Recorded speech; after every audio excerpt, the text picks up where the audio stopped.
Ndereti ya mubango uria uri na thirikari wigie kurehe njanjo ya COVID-19 ikoretwo igithie na mbere ona gutuika ni gukoretwo na utauku mukinyaniru wa niri njanjo eno ifatie kuingira guku bururi-ini. Umuthi Ministry ya ugima wa mwiri kugerera mutafariri wa mihang'o eno Mercy Mwangangi niugite mubango wa kurehe njanjo milioni 24 ya kugiririria murimu wa COVID-19 bururi-ini urioho na nducenjetie. And so fellow Kenyans, to give you comfort, the COVID-19 vaccination program is still in course.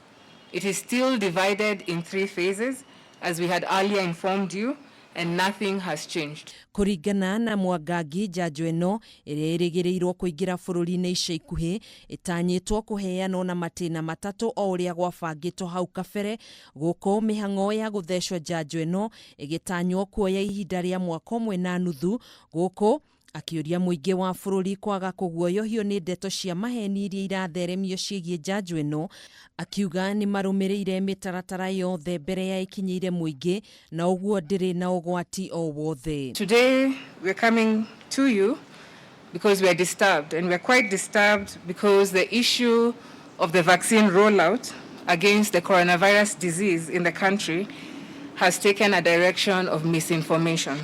That the rollout of the COVID-19 vaccination will begin in December is, to say the least, misleading and a total fabrication.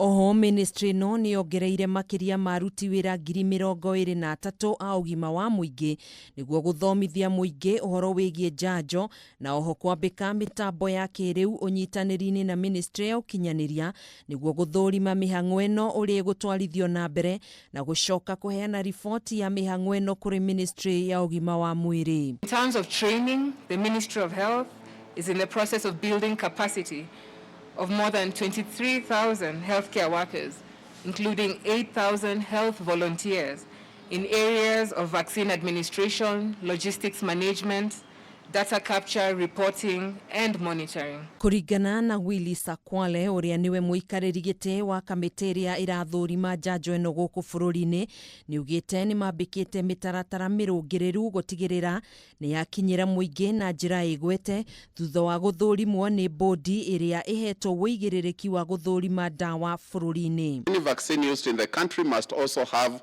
registration by the Pharmacy and Poisons Board. I'm happy to report that in the last 2 weeks, manufacturers of various vaccines have submitted their dossier to the Pharmacy Board, and we expect that in the coming week, we could see, based on how the dossiers will be evaluated, the registration of the vaccine by the Pharmacy Board for use in Kenya.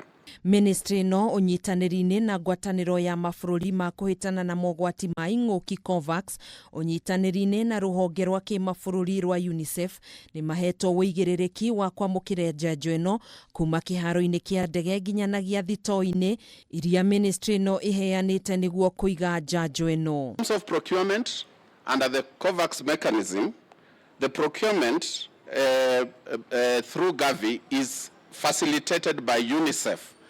And what will happen is that UNICEF is going to support the transportation of these vaccines up to our airport, port of entry. And from there, the government will make arrangements to take them to the central vaccine stores in Kitengela, which can hold enough stocks of our COVID-19 vaccines that could take us almost throughout the end of the year. Kuhana uguo, andu 260 ni mekiritwo mukonde gukorwo marwarite murimu wa COVID-19 ihinda-ini ria mathaa 24 mahituku. Umuthi bururi ndunandikithia namba ya gikuo na kimwe. Ndumiriri iria erekereirio ni Ministry ya ugima wa mwiri yonanitie ati ithabu ria arwaru riu rirugameire andu 1,613 guku bururi-ini. Kaunti ya Nairobi igithie na mbere na gutongoria na ithabu ria arwaru.